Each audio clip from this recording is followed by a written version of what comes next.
जय जय श्री राधे श्याम। कैसे हैं आप लोग? विश्वास से बहुत ही कुशल मंगल होंगे और उतने ही कुशल मंगल ढंग से आपका दिन भी चल रहा होगा। तो चलिए प्रारंभ करते हैं आज के इस महत्वपूर्ण प्रसंग को।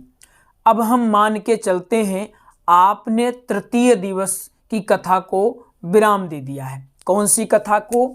तृतीय दिवस की। आपने इसको आपकी कथा चल रही है कितने दिन की? सप्तम दिवस की भागवत कथा चल रही है, उसमें आपने तृतीय दिवस की कथा समाप्त कर दी। अब आप चतुर्थ दिवस की कथा करने जा रहे हैं मंच पर।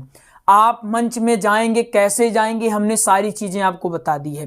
मंच में जब आप जाएंगे तो व्यास पीठ को प्रणाम करेंगे, परिक्रमा करेंगे, पूजन करेंगे, आरती करेंगे। उसके बाद आप विराजमान हो जाएंगे। जब आप विराजमान हो जाएंगे तो अपनी संगीत टीम को कहिए कि वे आरती करें। छोटी छोटी बारीक चीजें भी हम बता रहे हैं। इसके बाद आप क्या करेंगे? मंगलाचरण करेंगे और मंगलाचरण करने के बाद संकीर्तन करेंगे। संकीर्तन करने के बाद चतुर्थ दिवस की कथा को आप प्रारंभ कर देंगे। चतुर्थ दिवस की कथा में आप प्रवेश हो जाएंगे। तो चतुर्थ दिवस में प्रवेश करने से पहले ही कौन सी कथा आपको करनी है, अब यहां ये जानने वाली बात है। तो कौन सी कथा करेंगे? सबसे पहले आप श्री राम कथा का वर्णन आप करेंगे। राम कथा में प्रवेश करने से पहले भी बहुत ही बारीक चीजें आपको महत्वपूर्ण बता रहे हैं। राम कथा में प्रवेश करने से पहले या चतुर्थ दिवस में प्रवेश करने से पहले जो आपने तृतीय दिवस में बताया था उसको संक्षेप में आप फिर से दोहराइए और जो श्रोतागण हैं उनसे भी पूछिए कि क्या आपको कथा याद हो चुकी है कुछ की नहीं, ताकि आपके मध्य और आपके श्रोताओं के मध्य, वक्ता और श्रोता के मध्य एक संपर्क सदा रहे। तो तृतीय दिवस की जो कथा है उसका 20% कितना? 20% आपको चतुर्थ दिवस में बताना है तृतीय दिवस की कथा को। ऐसे ही प्रथम दिवस की कथा को द्वितीय दिवस में, द्वितीय दिवस की कथा को तृतीय दिवस में, क्योंकि इससे होगा क्या? आपका एक एल्गोरिदम बना रहेगा आगे बढ़ने का। अब इसके बाद आप कथा को प्रारंभ कर सकते हैं।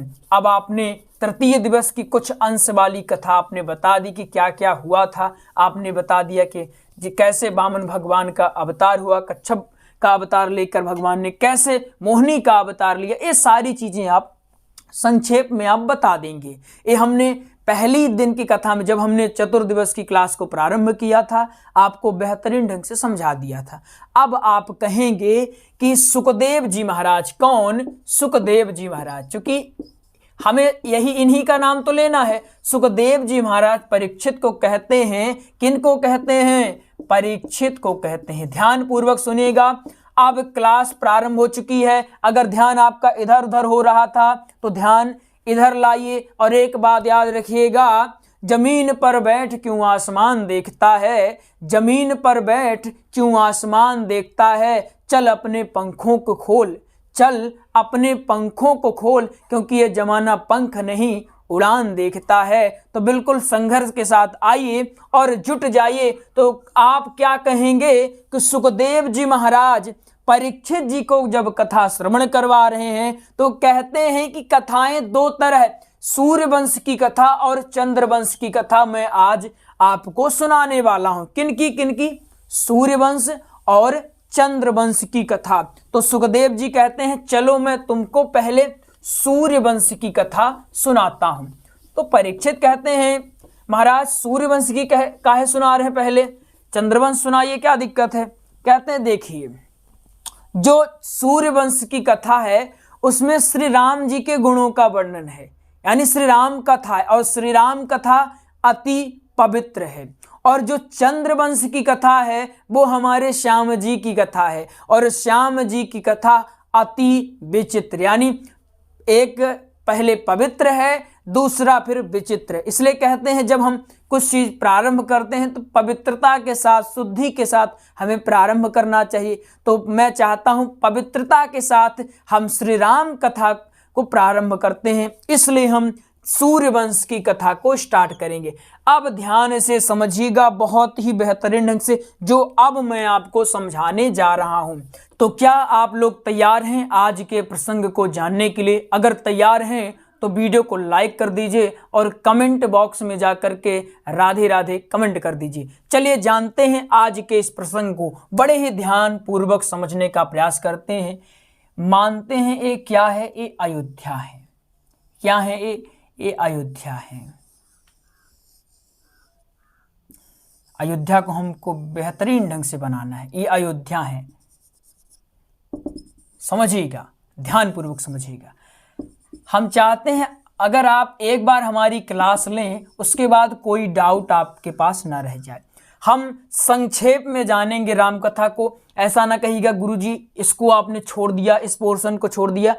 जो भागवत जी में व्यास जी ने राम कथा का वर्णन किया है वो कुछ श्लोकों में ही राम कथा को बता दिया है, यानी बहुत ही संक्षेप में और सूक्ष्म तरीके से हमें राम कथा को जानना है। तो ये क्या है? ये अयोध्या है। ये अयोध्या है, अयोध्या है। यहाँ के राजा कौन है? अभी वर्तमान में दशरथ हैं। अभी केवल सुनते जाइए, समझ में आ जाएगा लास्ट में। अभी परेशान नहीं होना है, बिल्कुल भी परेशान नहीं होना, केवल सुनना है। ये अयोध्या है और यहाँ के राजा कौन है? ये कौन है? किंग है। राजा कौन है? दशरथ है। और ये क्या है? ये सूर्यवंशी है। ये क्या है? ये सूर्यवंशी है। इनके यहाँ 4 पुत्रों का जन्म होता है। 4 पुत्रों का। कितने पुत्रों का? 4 पुत्रों का। पुत्रों का नाम क्या है? क्या आप लोग जानते हैं? अगर जानते हैं तो दशरथ जी के 4 पुत्रों का नाम आप कमेंट बॉक्स में जाइए और लिख दीजिए। क्या नाम है? राम, भरत, लक्ष्मण और शत्रुघ्न। ये 4 इनके पुत्र हैं। तो इनमें जो बड़े हैं वो कौन है? श्री राम हैं। श्री राम जी, हमारे श्री राघव जी बड़े हैं। इनका विवाह किसके साथ होता है? किशोरी जी से, माँ सीता के साथ, माँ जानकी के साथ इनका विवाह होता है। जब श्री राम जी का विवाह होता है तब इनकी आयु कितनी होती है? 14 वर्ष होती है। कितनी होती है आयु? 14 वर्ष होती है। और माता सीता की आयु कितनी होती है? 6 वर्ष होती है। एक गूढ़ जानकारी, गहन जानकारी, अंदर की बात है, इसको जान लीजिए। एक बात ये हो गई। दूसरी बात, ये राम जी की हाइट कितनी है? ऊंचाई कितनी? इनकी ऊंचाई जो है ये 6 फीट। कितने फीट? 6 फीट। अब अगर आपसे कोई पूछे राम जी की ऊंचाई कितनी है? 6 फीट। और राम जी का एक नाम जो है उसको क्या कहा जाता है? त्रिशीर्षवन। क्या कहा जाता है? त्रिशीर्षवन। त्रिशीर्षवन इनको कहा जाता है। क्या कहा जाता है? एक मिनट रुकिएगा।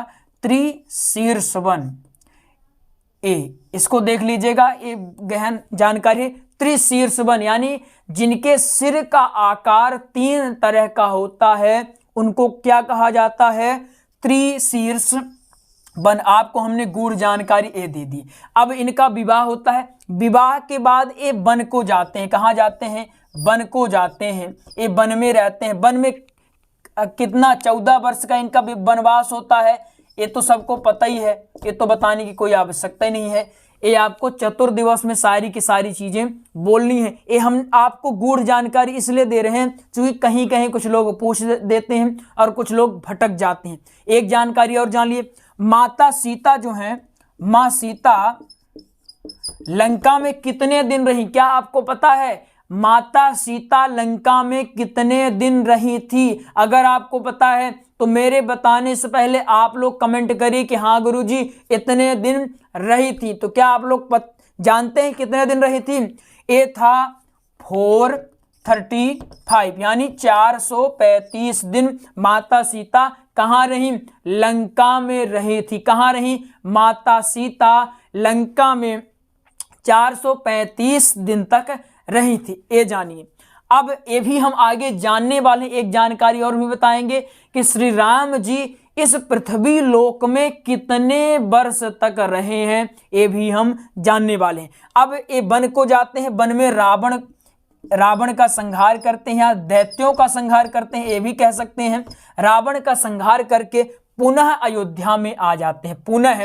पुनः कहाँ आ जाते हैं? अयोध्या में आ जाते हैं। कहाँ आते हैं? अयोध्या में आते हैं। इतनी कथा आपको समझ है। इसी तरह आपको भागवत में एक बात याद रखिएगा, ये राम कथा आप नहीं कर रहे हैं, आप भागवत कर रहे हैं, और भागवत में राम कथा को बहुत ही सूक्ष्म ढंग से आपको बताना है। ऐसा ना हो कि आप राम जी के गुणों का ही बखान करने में इतना लग गए कि 3-4 दिन ऐसे ही समाप्त हो गया, बाकी कथा छूट गई। इसलिए याद रखिएगा, ये राम कथा नहीं है, ये भागवत कथा आप कर रहे हैं, इसलिए सूक्ष्म तरीके से आपको बताना है।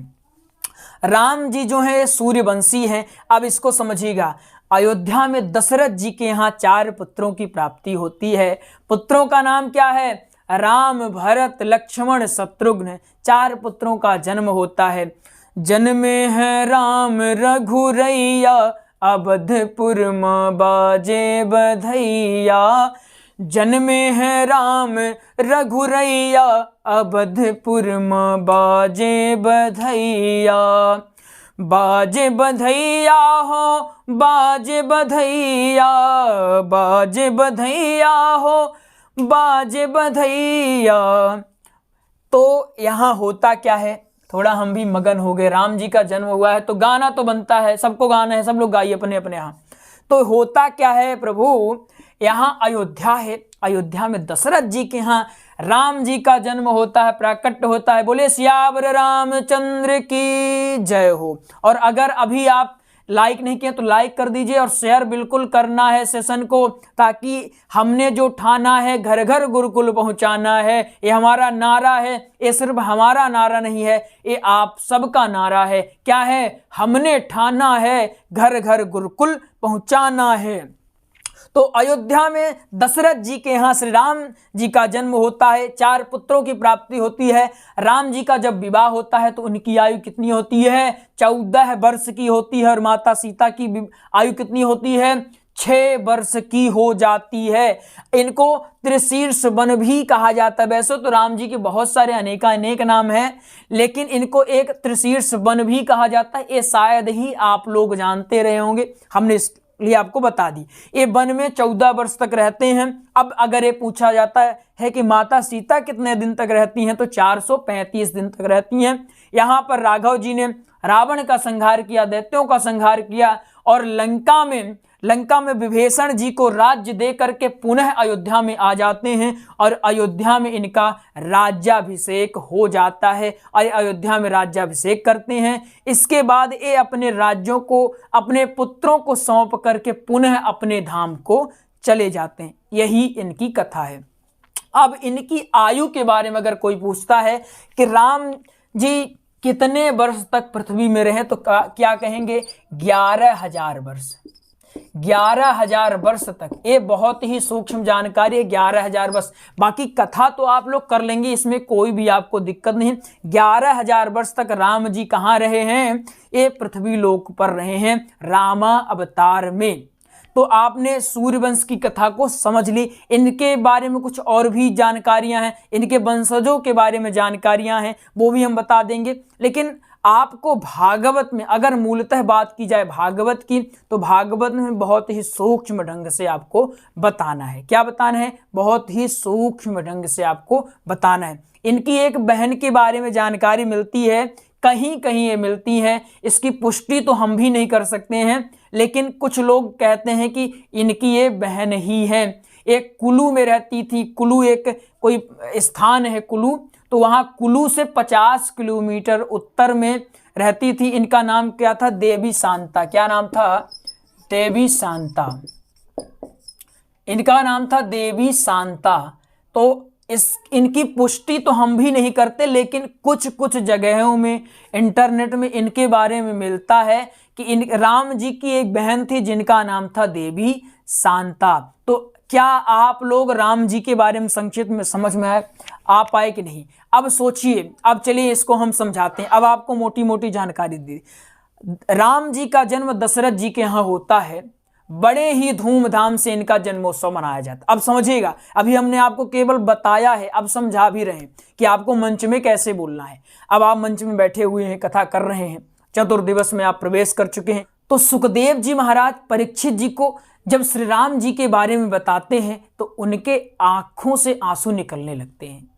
कहते हैं, हे परीक्षित, ऐसे राघव जिनका राज्याभिषेक होने वाला था उनको वन मिल गया। सोचिए, राज्य मिलने वाला था, आज कल राज्य मिलेगा, आज ही तय हो गया कि तुम्हें वन को जाना है। तो ऐसे राघवेंद्र सरकार बिना कोई प्रश्न किए, बिना कोई ऑब्जेक्शन किए, ये नहीं पूछे कि मुझे क्यों वन भेजा जा रहा है, मेरा अपराध क्या है, बिना कुछ कहे, बिना कुछ सोचे, आज्ञा लेकर प्रसन्नता के साथ एक मुस्कुराहट लिए अयोध्या छोड़ करके वन चले जाते हैं। सोचिए, ऐसा पुत्र, ऐसा भाई, ऐसा पति शायद ही आज के समय में दुर्लभ है। ऐसा राजा अगर आज के समय में हो जाए, राजा राम जी जैसा राजा अगर आज के समय में कोई हो जाए तो आज भी राम राज्य आ सकता है। राम जी वन को जाते हैं, वहाँ की जो कंकरीली पथरीली रास्ता होती है, दंडकारण्य वन, इतना भयानक वहाँ कंकर पत्थर होते हैं, नुकीले पत्थर होते हैं कि उनके पैरों को छील देते हैं। राम जी के पैरों के आपको क्या बखान बताऊं, ऐसे हैं कि जब माता जानकी राम जी के पैरों को दबाती हैं तो घबराती हैं, डरती हैं, सोचती हैं कहीं मेरे नाखून इनको न चुभ जाएं, मैं अगर जोर से दबा दी तो कहीं इनके पैर न दुख जाएं। ऐसे कोमल पदारविंद वाले श्री राघवेंद्र सरकार आज वन में जाते हैं और कंकर पत्थर वाले रास्तों में चलते हैं। तो जो ये कहते हैं कि मेरे जिंदगी में बड़ी तकलीफें हैं, मैं तो ये झेल रहा हूँ, मैं तो वो झेल रहा हूँ, उनको एक बार रामायण पढ़नी चाहिए और राम जी के बारे में जानना चाहिए कि राम जी जैसा इनको ऐसे पाला पोसा गया था, पुष्प की तरह पाला पोसा गया था और एक झटके में ही इनको उखाड़ कर फेंक दिया गया। लेकिन फिर भी राम जी ने तनिक भी नहीं कहा कि मोहे ऐसो तकलीफ है। राघव जी ने किसी से भी प्रश्न नहीं किया कि मेरे साथ ऐसा क्यों किया गया, ना ही किसी को कोसा। उन्होंने बस यही कहा कि जो हो रहा है अच्छे के लिए ही हो रहा है। इतना हो गया, इसके बाद भी इनके साथ निरंतर अन्याय होता ही रहा, घटनाएं घटती ही रहीं। इनको वन मिला, चलो वन तक तो ठीक था, भाई पत्नी साथ में थे, लेकिन अब इनकी भार्या भी, पत्नी भी चोरी हो गई। सोचिए, अब वन इनको तो मिल ही गया, राज्य तो चली ही गई, अब इनकी पत्नी का भी हरण हो चुका है। अब पत्नी का भी हरण हो चुका, भगवान चारों तरफ सीते सीते चिल्लाते हुए जाते हैं। इन्हें ऐसी विपत्ति में बानरों का सहारा मिलता है, बानरों की सहायता से ये सेतु बंधन करते हैं, सेतु बांध कर लंका जाते हैं और लंका में रावण का संहार करके पुनः सीता माता को लेकर के अयोध्या में आ जाते हैं। ये है हमारे राघव सरकार के लीलाओं का वर्णन, उनके चरित्र का वर्णन। तो विश्वास है आज आपने बेहतरीन ढंग से समझ लिया। मोस्ट जानकारी आपको हमने बता दी है कि क्या कैसे होता है। अगर ना समझ में आए तो इसको एक दो बार और वीडियो को देख लीजिएगा, सब कुछ समझ में आने वाला है। कोई ज़्यादा इसमें लाइटली नहीं है, ज़्यादा परेशान आपको नहीं होना है। आइए एक जानकारी आपको बता देते हैं, अगर एक दो बार में ना समझ में आया करे तो आप नोट्स भी है, नोट्स में आप लोग देख लेंगे तो और भी आपको समझ में आ जाएगा। हमारा मेन पर्पस है आपको कथा समझा देना। कथा आपको हम बेहतरीन ढंग से समझाएंगे, कथा समझाने में कोई कसर नहीं छोड़ेंगे। एक बार में समझ में आए चाहे 10 बार में आए, हम बिल्कुल बताने का प्रयास करेंगे। हमने भागवत जी का, किनका, भागवत जी का व श्री राम कथा का, श्री राम कथा का प्रॉपर नोट्स तैयार करवा दिया। क्या नोट्स हमने तैयार करवा दिया है। भागवत जी का नोट से 489 रुपये मिलेगा और राम कथा का नोट से 599 रुपये में। तो आप इस नंबर में कॉल कर लें 8269386376। इस नंबर में आप कॉल कर लें, आपके स्क्रीन पर भी नंबर दिया हुआ है। तो आपको और भी सारी की सारी जानकारी दे दी जाएगी, तो आप नोट्स मंगवा सकते हैं। तो चलिए मिलते हैं अगले प्रसंग में, तब तक के लिए जय जय श्री राधे श्याम।